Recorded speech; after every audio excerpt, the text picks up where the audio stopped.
نے معاہدہ کیا، معاہدہ کرنے والے کون ہیں؟ آپ نے ان سے وعدہ کیا کہ 20 اپریل تک کا ٹائم دے دیا جائے، ہم اس بارے میں قانون سازی کر کے ایک مراسلہ تھما دیں گے احتجاج کا۔ آپ نے عہد شکنی بھی کی، وعدہ شکنی بھی کی، اور جب حکومتوں کا زوال شروع ہوتا ہے میرے بھائیوں، کسی ایک واقعے کے اوپر، کسی ایک سانحے کے اوپر افسوس کا اظہار کر دینا اور اسی نوعیت کے دوسرے سانحے کے اوپر خوش ہونا، یہ فرقہ واریت، منافقت اور تعصب کی انتہا ہے۔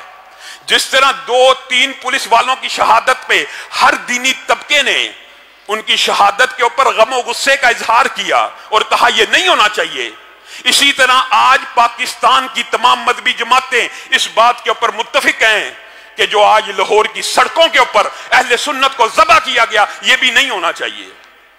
یہ کتنے افسوس اور دکھ کی بات ہے، وہ لبرل مافیا جو کئی دنوں سے، اور درست کہہ رہی تھی اس وقت کہ پولیس کے اوپر پتھراؤ نہیں ہونا چاہیے، پولیس والوں کو نہیں مارنا چاہیے، آج وہ کہاں ہیں؟ پولیس والوں کے فوتگی کے اوپر تو مذہب پسند اور اسلام پسند آپ کے ساتھ مل کے روتا ہے، اے پی ایس سانحے پہ مولوی آپ کے ساتھ مل کے روتا ہے، کوئی فوجی شہید ہو جائے آپ کے ساتھ مل کے اسلام پسند آنسو بہاتے ہیں، لیکن جب کوئی بارش فوت ہو جاتا ہے، جب کوئی بارش ذبح ہو جاتا ہے، جب کوئی بارش تشدد کی لہر میں آ کے ہلاک ہو جاتا ہے، تب مولوی بیچارہ اکیلا روتا ہے، تب لاش بھی اکیلے اٹھانی پڑتی ہے، تب جنازہ بھی اکیلے پڑھانا پڑتا ہے، تب زخمیوں کو بھی مسجدوں میں پناہ دینی پڑتی ہے، ہسپتالوں کے دروازے بھی ان کے لیے نہیں کھولے جاتے۔ یہ جو ظلم اور بربریت آج ہوئی ہے، صرف اسی کی مذمت نہیں، اس کا آغاز ہر حکومت اپنے پاؤں کے اوپر کلہاڑی مار کے کر دیتی ہے۔ آپ شاید بھول گئے ہیں، تمہیں یاد ہو کہ نہ یاد ہو، مجھے یاد ہے سب ذرا ذرا، جب مشرف کے جانے کا وقت آیا تھا اس نے کیا بلنڈر مارا تھا؟ لال مسجد کے اوپر شبہون مارا تھا۔ اس سانحے کی اس وقت بھی مذمت تھی، آج بھی مذمت کرنی چاہیے، اور یہ بات میں اپنے بریلوی بھائیوں کو اور اہل حدیث بھائیوں کو سمجھانا چاہتا ہوں۔ اس وقت دیوبندی شہید ہوئے تھے، اللہ کے فضل سے ہم نے تو اس وقت بھی مذمت کی تھی، ان کے ساتھ کھڑے تھے، بعض بریلوی بھائی اس وقت بڑا خوش تھے۔ اس کے بعد وہی سانحہ، اسی طرز کا سانحہ جب نواز شریف کی حکومت کا اقتدار غروب ہونے والا تھا، جب اس کی حکومت ڈھلنے والی تھی، ماڈل ٹاؤن کے اندر 14 بے گناہوں کو گولیاں ماری گئیں، اس وقت بھی ہم نے مذمت کی تھی۔ اس وقت بھی مذہبی طبقہ یہ کہتا تھا ظلم ہوا، لیکن تب بھی بعض لوگ کہتے تھے یہ اچھا ہوا۔ تمہیں چن چن کے الگ الگ کر کے مارا جا رہا ہے، اور ہر دفعہ تم کسی کے موت کے اوپر، شہادتوں کے اوپر، ہلاکتوں کے اوپر تالیاں بجاتے ہو۔ آج سانحہ لاہور نے لال مسجد اور ماڈل ٹاؤن کی یاد تازہ کر دی ہے، جس طرح لال مسجد کے بعد مشرف کا اقتدار نہیں تھا بچا، ماڈل ٹاؤن کے بعد نواز شریف کا اقتدار نہیں تھا بچا۔ آج سانحہ لاہور سے خان صاحب کو اور شیخ رشید کو عبرت پکڑنی چاہیے۔ شیخ رشید صاحب، آپ وہی ہیں نا جنہوں نے یہ نعرے لگائے تھے، جلاؤ، گراؤ، مار دو، مار ڈالو، میں پارلیمنٹ کو آگ لگا دوں گا۔ اس لیے آپ کو وزیر داخلہ بنایا گیا تھا کہ آپ لاہور کو آگ لگا دیں۔ آپ نے کس طرح گولی چلانے کا آرڈر دے دیا؟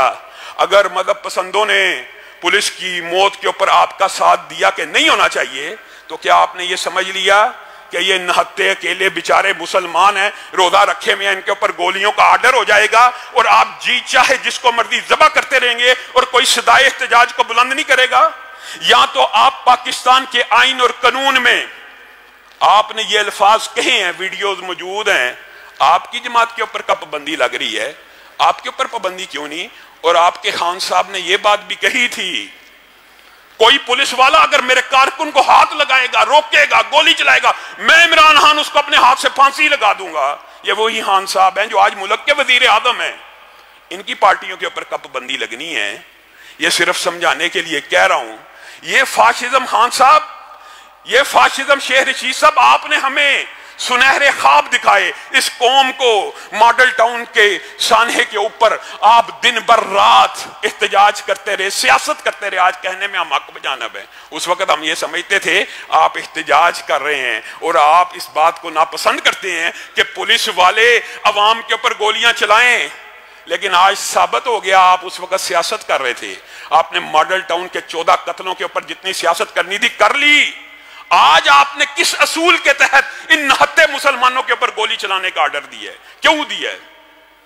آج مجھے اور آپ کو یہ سمجھنے کی ضرورت ہے کہ معاشرے کے اندر افہام و تفہیم کی فضا کیسے پروان چڑھ سکتی ہے۔ آج میں اپنے اہل حدیث بھائیوں کو بھی کہنا چاہتا ہوں، یہ فرقہ واریت کا دور نہیں ہے۔ اللہ کی قسم آج امت کو اتحاد کی اس قدر ضرورت ہے۔ آپ نے غور نہیں کیا، اگر لبرل میڈیا مافیا چاہے 14 ماڈل ٹاؤن کے سانحے کے اوپر 14 قتلوں کی لائیو کوریج کرے، ان کے احتجاجوں کی لائیو کوریج کرے، اور آج کے سانحے کے سارے میڈیا کے اوپر بلیک آؤٹ ہو، کیوں بلیک آؤٹ ہو رہا ہے؟ کیوں نہیں دکھایا جا رہا؟ اس کا مطلب ہے میڈیا کو بھی کنٹرول کیا جاتا ہے۔